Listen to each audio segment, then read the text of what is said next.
of the previous studies that for the most part every verse has been a proverb in and of itself. Occasionally a verse following or before will kind of tie things together, but for the most part each verse has been a proverb.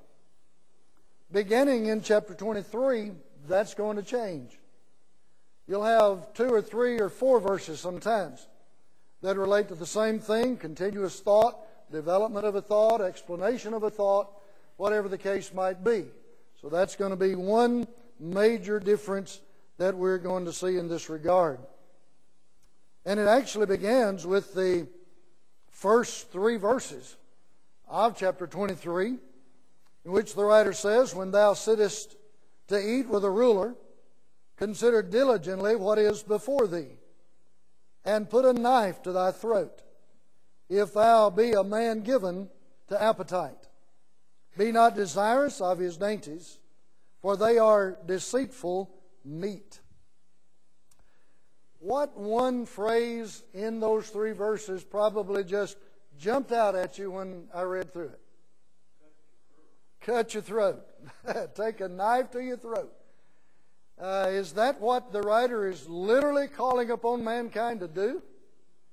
No. Now, basically the same principle involved here as in Jesus' teaching. You'll recall in Matthew chapter 5 and in verse 29, in connection with looking on a woman to lust after her, he said, "If thine eye offend thee, do what? Pluck it out." Is he suggesting that we mutilate our bodies in that regard? Another similar section is in Matthew chapter 18. And when he talks about if thy hand offend you, cut it off. If your foot, cut it off. Well, if we took that literally, how much of us would be left when we got through cutting? There wouldn't be a lot left, would there? And so he's not suggesting that we literally mutilate our bodies in order to prevent ourselves from sinning. What is he doing? He is simply suggesting to take the strongest restraints possible and necessary to control ourselves under whatever the circumstance might be. In these 3 verses, and then again later on in this same chapter, we'll have another section that's very much like this, which is a teaching relative to temperance or self-control. And we'll have more to say about that as we develop these particular verses. But when you sit down to eat, give diligence as to what's put before you.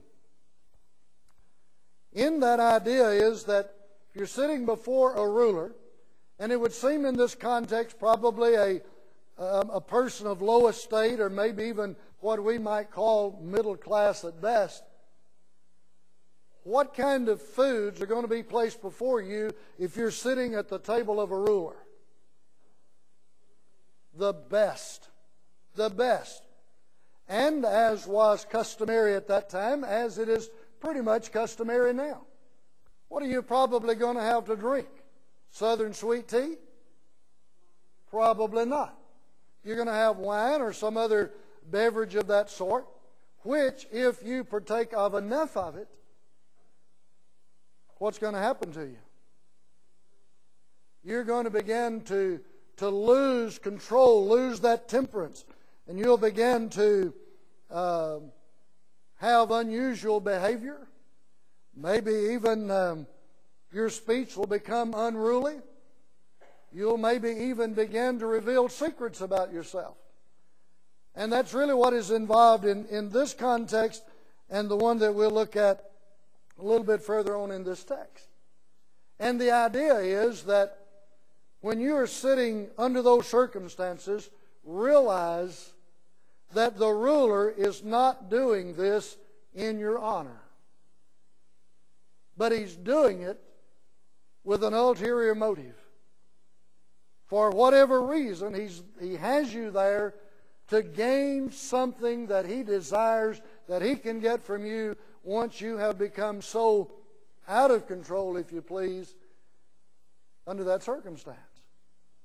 Now, we probably all, maybe not in this particular circumstance, but we probably all at one time or another have faced a similar circumstance. Do you know whether or not you have ever been befriended with an ulterior motive? You probably have. Someone will become your friend simply because they know you have information that they want, and they're not going to get it unless they pose as your friend. Once they get the information, they're through with you. Unfortunately, we have experienced that in the Lord's church. Through the years, women in the congregation would befriend Ann, believing that she had information since she's married to me, and I probably talked to her about things going on in the church that nobody else maybe knows about. But if they'll befriend her, then they'll tell them what they want to know. Fortunately, we were warned about that kind of thing early on, and oftentimes I simply would not tell Ann things, where when that would happen, she could honestly say, I don't know what you're talking about, and protect her in that regard. Because what are your other alternatives? Either tell them something that they have no business knowing at the time, or lie about it and say, I don't know, or tell them that it's none of their business. Now, which of those three alternatives do you like?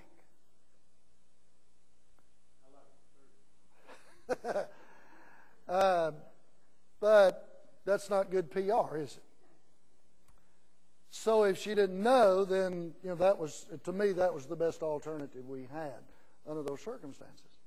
But that seems to be the idea that is expressed right here in this regard. When you take all three verses, notice the last phrase.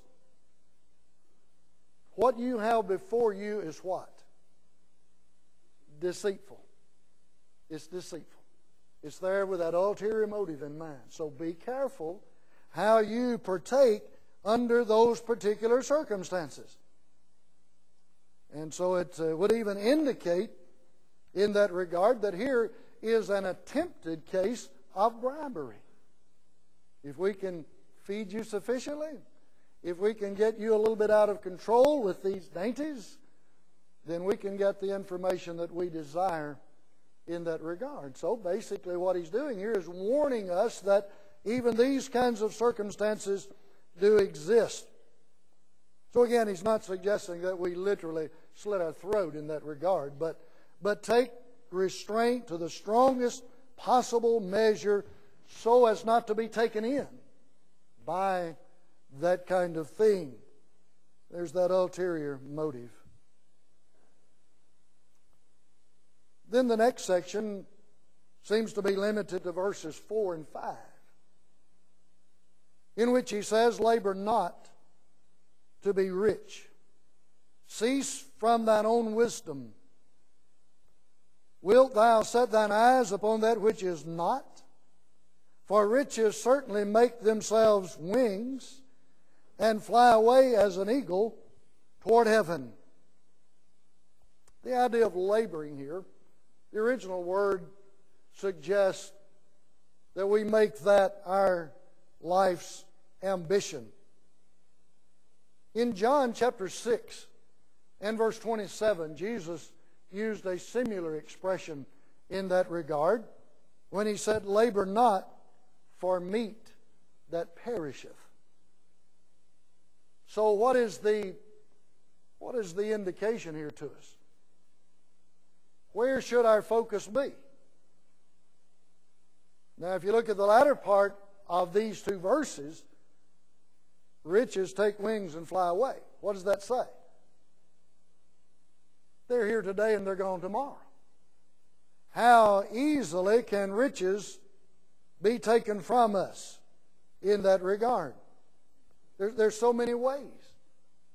I thought initially when I was looking at this of Luke chapter 12, the rich farmer. When he said he was going to pull down his barns, build bigger, better barns, store up that which he had so he could say to himself, take thine ease, eat, drink, be merry. What did God say to him?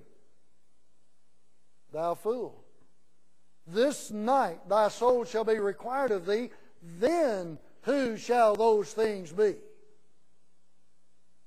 So we labor, we make it our life's ambition to gain material wealth. Can we take it with us? If we so depart this life, can't take it with you. Death can separate you from those riches. What about an earthquake? Or a flood? Or a tornado? Or a hurricane? You could just go on and on and on. Robbery. So many different ways that material things can be taken from you. So the implication here is, don't be so overcome with the ambition to be rich. Where should our focus be if we're going to be faithful to God, children of God, followers of God? Where is our ambition, or in what is our ambition going to be? Spiritual things, spiritual things. You remember Colossians chapter 3? If ye then be risen with Christ, do what? Seek those things above, where Christ sitteth at the right hand of God. Set your affection on things above, not on things of the earth. Realize what is important. And last week we talked about a couple of verses in chapter 22 that basically said the same thing. What is important in life? And yet how many people do you know who obviously have their sights set on more, materially speaking? What did Jesus say in that regard? Better to give than to receive. He also said, lay not up for yourselves treasures on earth, where moth and rust doth corrupt, where thieves break through and steal. But do what? Lay up for yourselves treasures in heaven, where neither moth nor rust doth corrupt, and where thieves do not break through and steal. But then that next statement is just one that we ought to give careful consideration to. What is it? For where your treasure is, there will your heart be also. What is it that we treasure in life? Whatever that is, that's where we're going to put our heart. We're going to put our heart into it. Well, when you think about that, is that not what we are supposed to do as God's people relative to Christianity? Didn't Paul write to the church at Colossae and say, whatsoever you do, do it heartily, as unto the Lord. In other words, put your heart into it. How are we to serve God? With all of our heart, soul, mind, strength. Put our all into it. And so as opposed to being so desirous of material things, as the word labor here would suggest, then we need to worry more about, or be concerned more about things, not worry about, but concerned more about things of a spiritual nature. Look in 1 Timothy chapter 6. And what does Paul say about riches in that regard? Godliness with contentment is what? Great gain. Then he goes on later in that same context and discusses the danger of riches. They serve as a snare, if you please. They can cause you to fall into many foolish and hurtful lusts. The love of money is the root of all evil. And we've mentioned this before. Think about how many different sins can be or are directly connected with money. And there are a lot of them. There are a lot of them. And so that's the thing that he's trying to set forth here in this section. So he says, cease from thine own wisdom Now, how much have we seen the word wisdom throughout the Proverbs thus far? Many, many times, over and over and over again. We have been instructed to seek wisdom. But what kind of wisdom? Our own wisdom? No. Wisdom from above. James discusses those two different kinds of wisdom in his letter. One is earthly, sensual, devilish. The other, from above, produces a totally different character. And so when he says here, cease from thine own wisdom, human wisdom, the wisdom that you would have in and of yourself. That's the kind of wisdom that would seek greater material things, but seek after the different kind of wisdom. So life, verse 5, that is based on riches, can be gone suddenly. Yes, sir.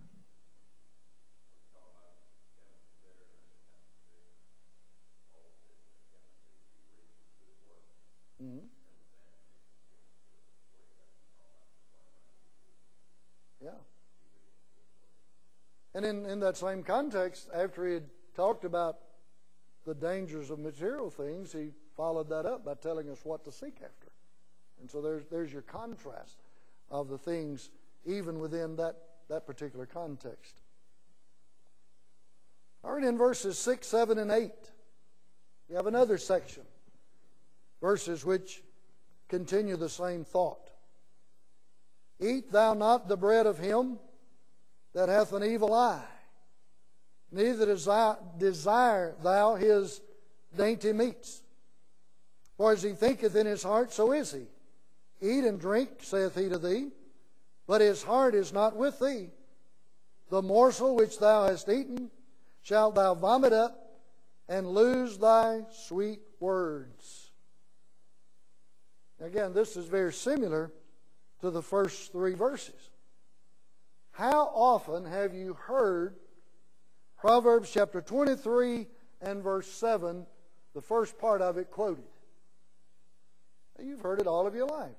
As he thinketh in his heart, so is he. How many times have you ever heard it quoted and discussed in its proper context?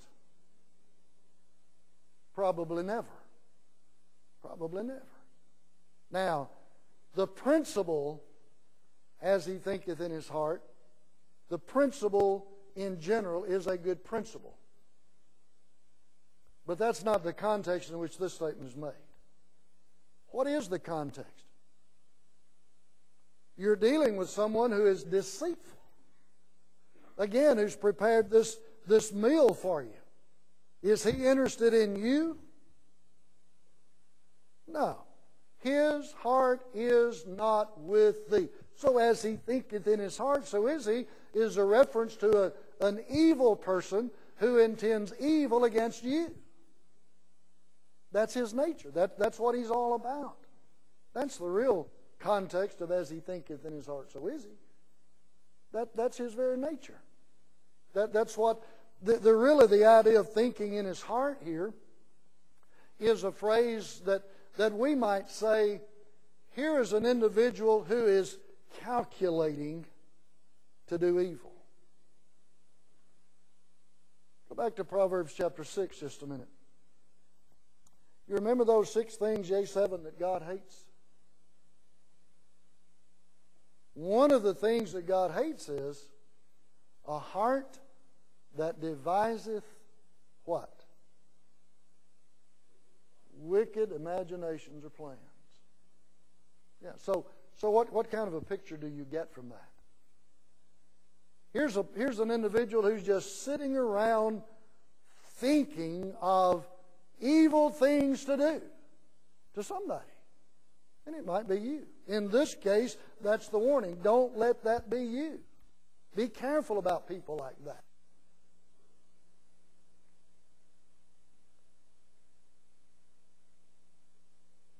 So when you see this phrase, here's a man who's sitting around thinking about evil. Now, incidentally, in Proverbs chapter 6, almost immediately following that, Besides the heart that deviseth wicked imaginations, what else is an abomination to God?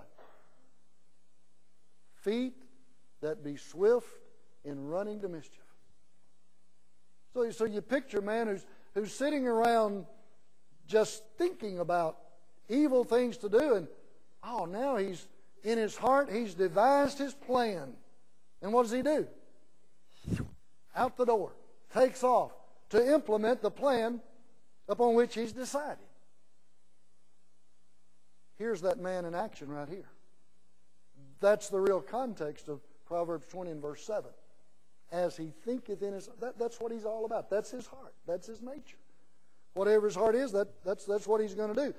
Don't be caught up in that kind of thing. And it's interesting, in the last part of it, verse 8, the morsel which thou hast eaten, thou shalt vomit up. That's not a very pretty picture, is it?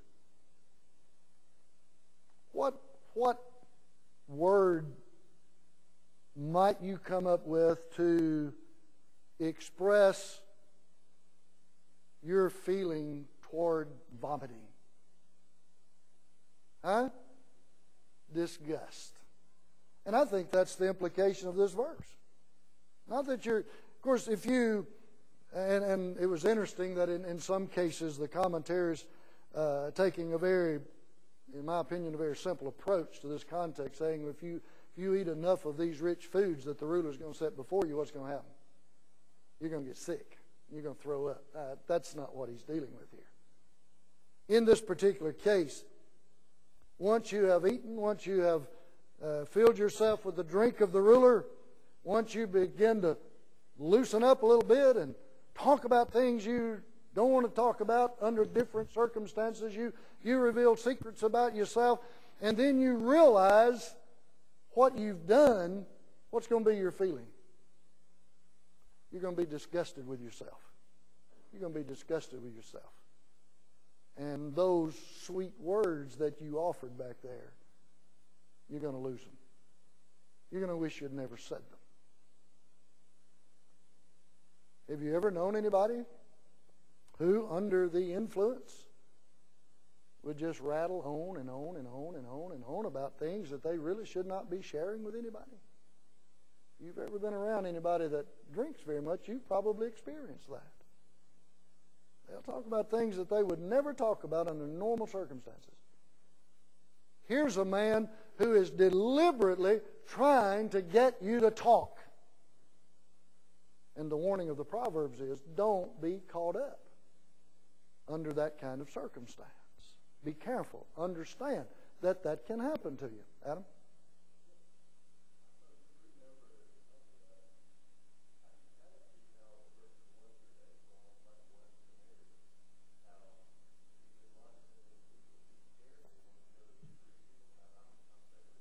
Yeah, yeah.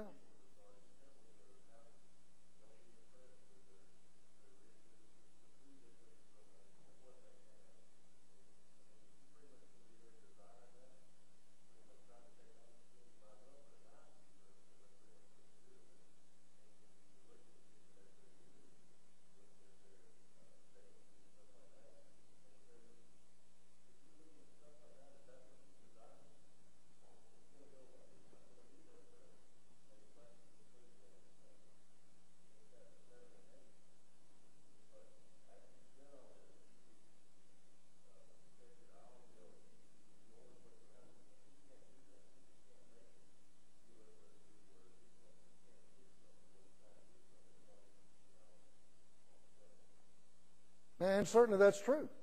That is exactly right. And those are the basic principles that are involved in these first several verses here. And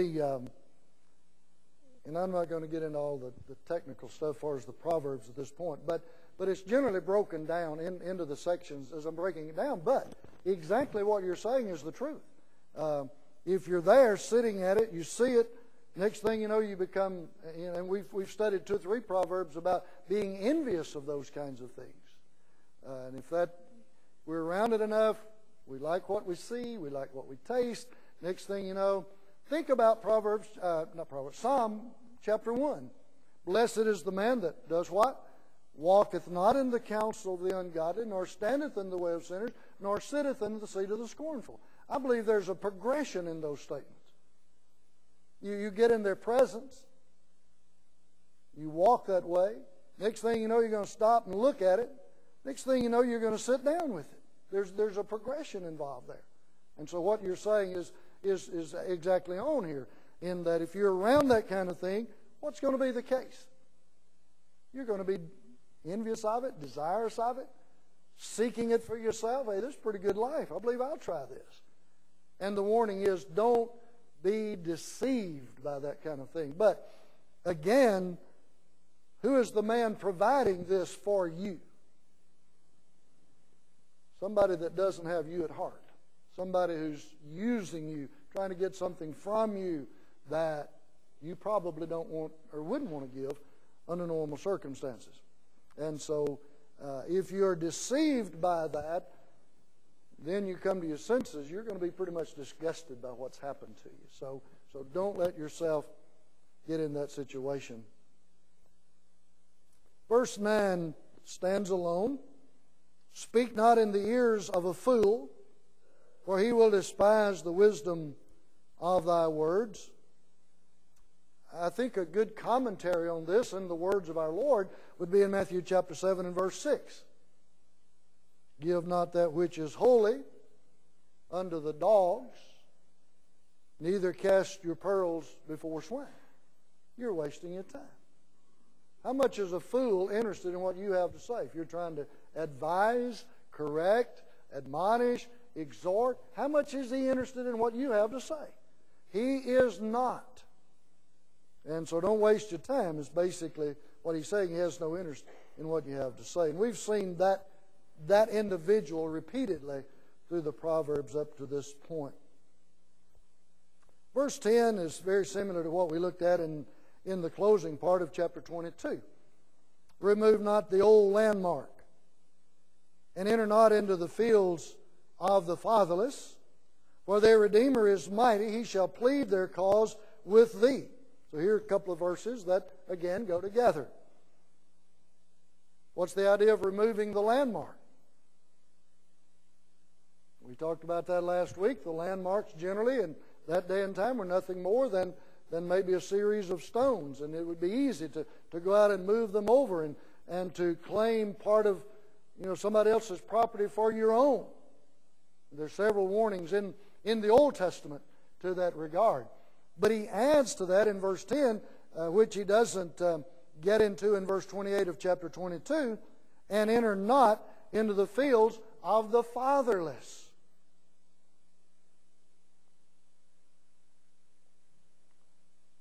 The fatherless, what would we call them? Orphans. They would be in the greatest danger of suffering loss if the landmarks were removed. Who else would suffer more than an orphan who has property, who's trying to provide food, maybe even make a living with that bit of property, and you take away part of it? Somebody that's rich, you might take away part of theirs, and they've still got enough left to do, but an orphan probably would not have that. But the real interesting thing is the very next verse. If you think that an orphan doesn't have someone to defend their cause, you'd better think again.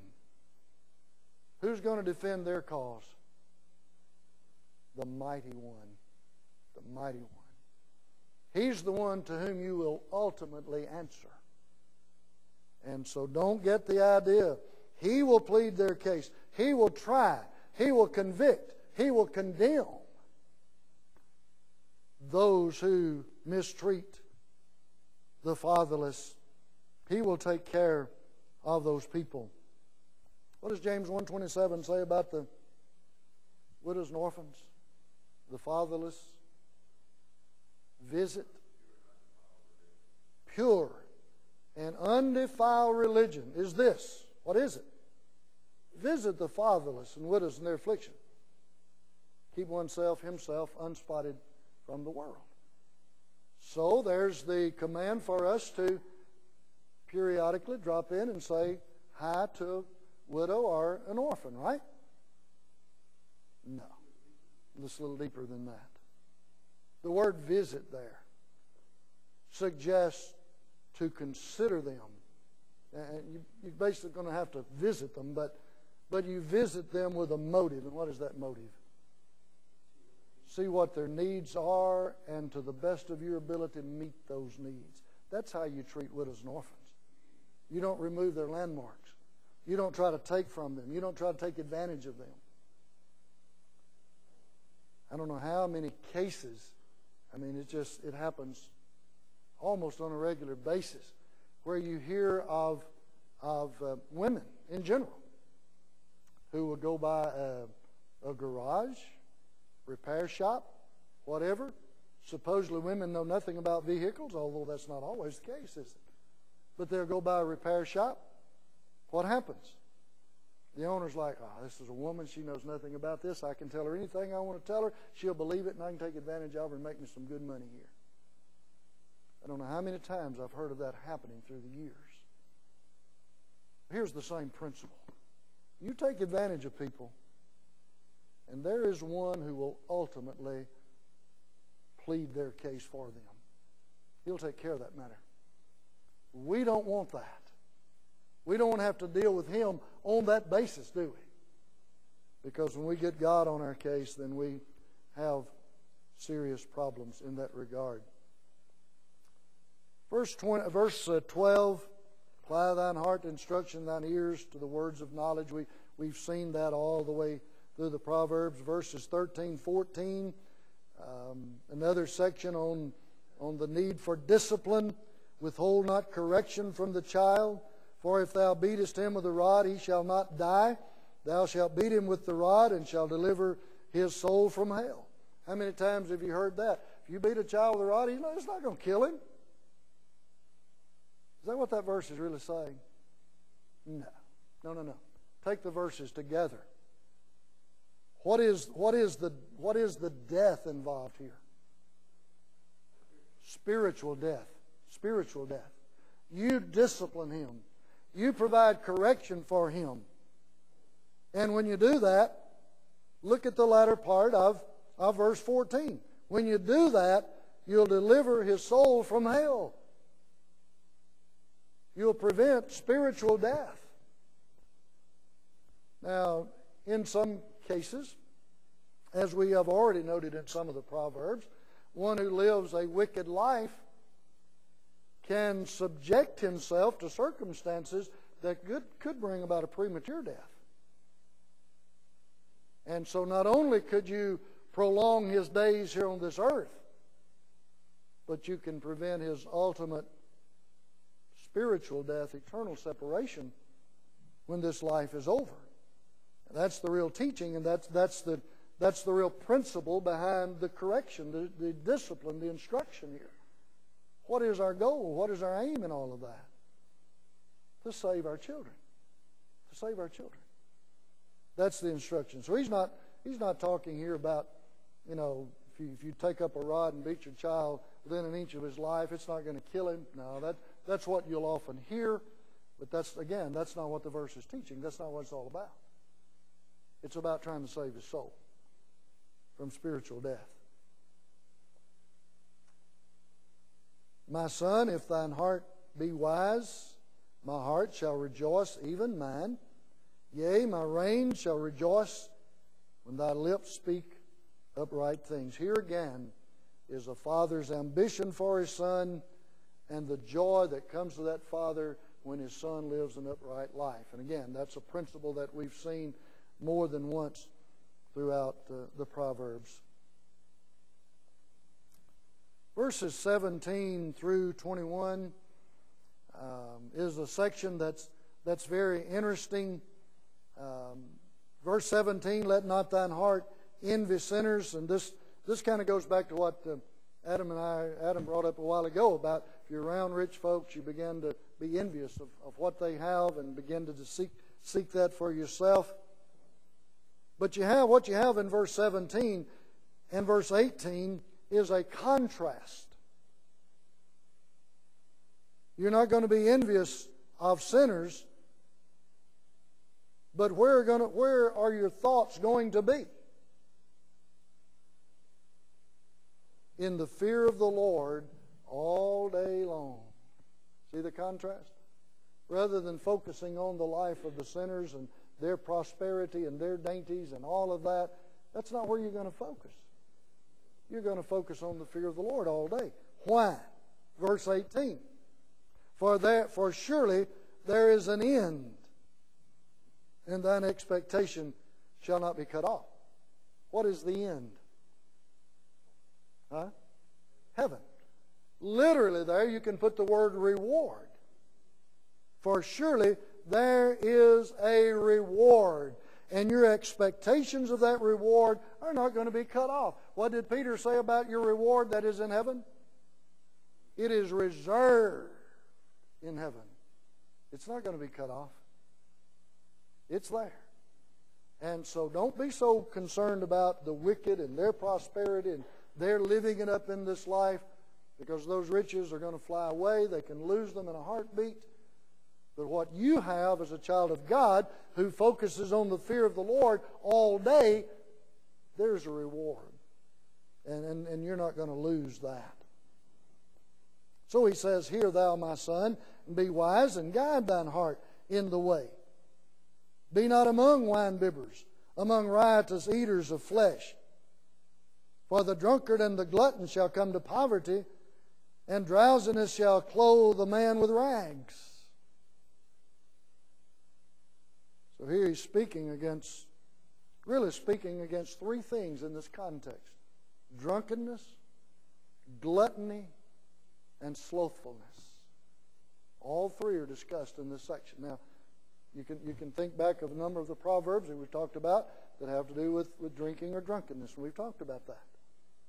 There have been some verses that we've talked about. This is one of them that has to do with gluttony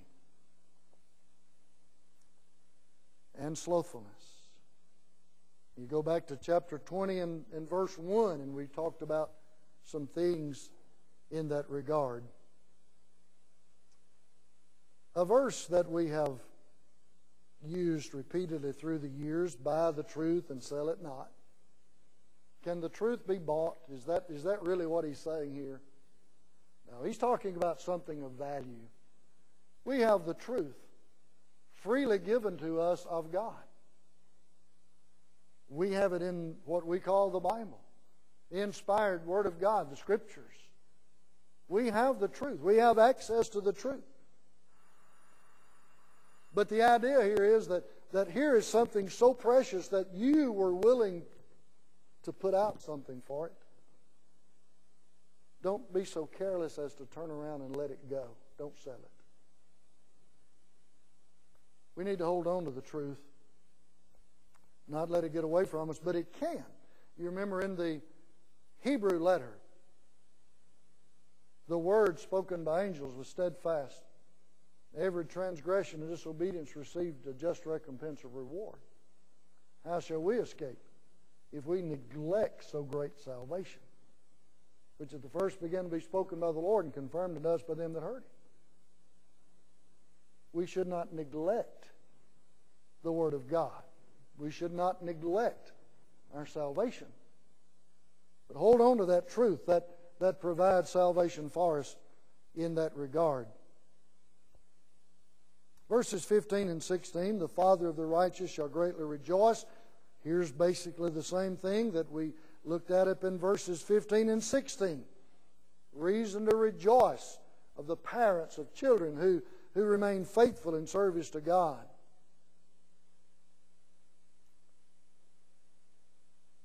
Verses 25, actually through the remaining part of the chapter, is probably the best description of an alcoholic that you'll ever read. Listen to what he says. Who hath woe? Who hath sorrow? Who hath contentions? Who hath babbling? Who hath wounds without cause? Who hath redness of eye? Now, you could just take each of those little phrases and illustrate over and over and over again how that is exactly what happens to people who do what? Tarry long at wine, the very next verse. That's the description. That's what he's trying to help us see.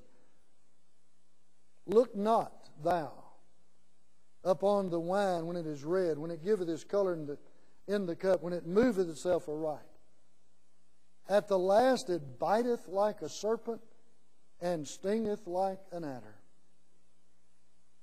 Thine eyes shall behold strange women, and thine heart shall utter perverse things. Yea, thou shalt be as he that lieth down in the midst of the sea, or as he that lieth upon the top of the mast. They have stricken me, shalt thou say, and I was not sick. They have beaten me, and I felt it not. When shall I awake? I will seek it yet again. Well, that's a sad statement, isn't it? You go through all of that he's discussed, the end result of drinking like that. And then what does he say? When am I going to get over this? I want to go to it again. Can you imagine enjoying that kind of life? Unbelievable. But there are those who do crazy things. Woe, sorrow, contentious. That's so descriptive of one who has lost his control as a result of that kind of activity. So within that section, and there was a few more things I wanted to say about verses 17 through 21, but our time was quickly getting away, and I wanted to run through the rest of the chapter. But you can see a little bit of difference now in the Proverbs that we've looked at, verse by verse by verse, through the earlier sections, through chapter 22. And now we come to a section where there are sections of verses that apply to the same thoughts. So that's going to be one of the major differences you'll see. For those ladies who are excited about chapter 31, we're almost there. Just a few more weeks, and we'll get to your favorite chapter probably.